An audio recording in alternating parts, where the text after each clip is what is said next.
po si Merlin de los Reyes Mendoza sabihin ko na lang from Mountain Province kasi doon ako lumaki. My mother is from Pusurubio, Pangasinan and my father is from Solano. Nung nag-aral ako ng college sa Baguio, na-meet ko po si Mr. ko. He is from Manawag, Pangasinan. Doon, mula noon, nung nag-meet kami, siyempre, naikinsal kami, dito, inuwi niya ako dito sa Manawag, dito na ako nakatira. Kasi dati ho, hindi ako marunong magrosaryo o marunong magdasal, kasi hindi ako, kasi nung maliit ako, na umaattend yung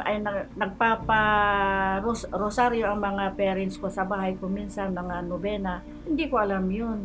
Kasi hindi ko alam kung ano ba yung rosaryo, ano ba yung mga nobena.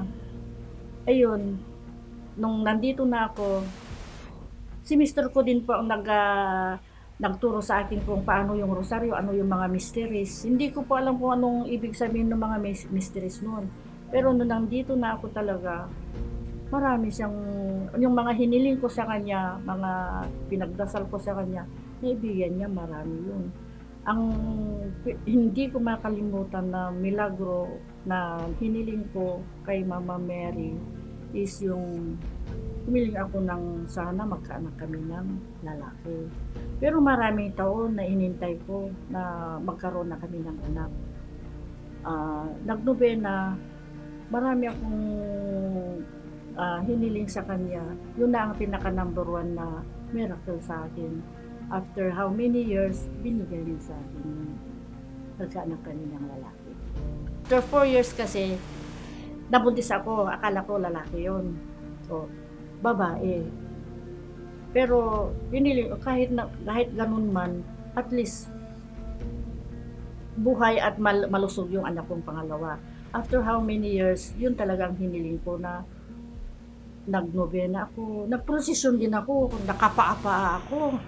Kahit na madapa ako, yun pa rin ang ko, tumayo pa rin ako. Ayun, for how many years, yun, binigay niya sa akin yung lalaking anak ko. Kasi parang gusto kong,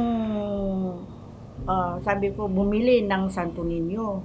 Ayun, mister ko, buntis na ako noon ng 3 months yata yun.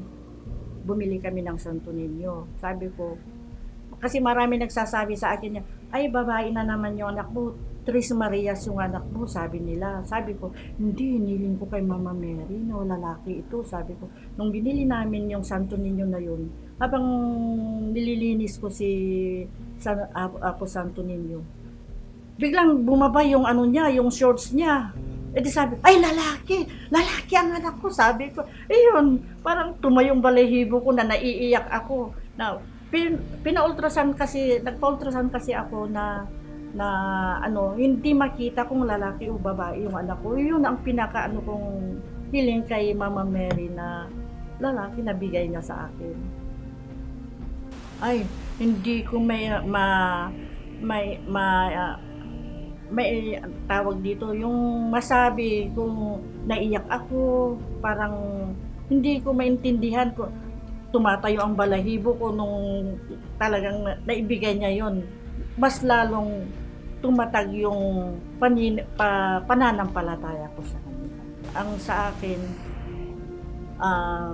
nabago sa paniniwala sa kanya na lahat ng hiniling ko sa kanya para sa mga anak ko, sa mga pamilya ko, nabigay niya. Madasalin ako. Medyo maano na rin ako, maunawain, mapagbigay. Yun ang ko, yung number one is naging mapagpasensya at kung may humihiling man sa akin ng tulong, may bibigay ko, open arms kami nagbibigay mag-asawa.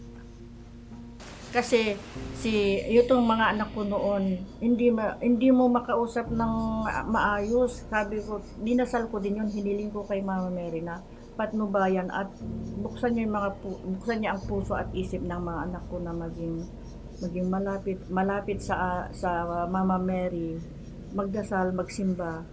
Palagi silang nagsisimba. Kaya sabi ko sa kanya, huwag niyong kakalimutan palagi si Mama Mary kasi siya ang nagbabantay sa atin, siya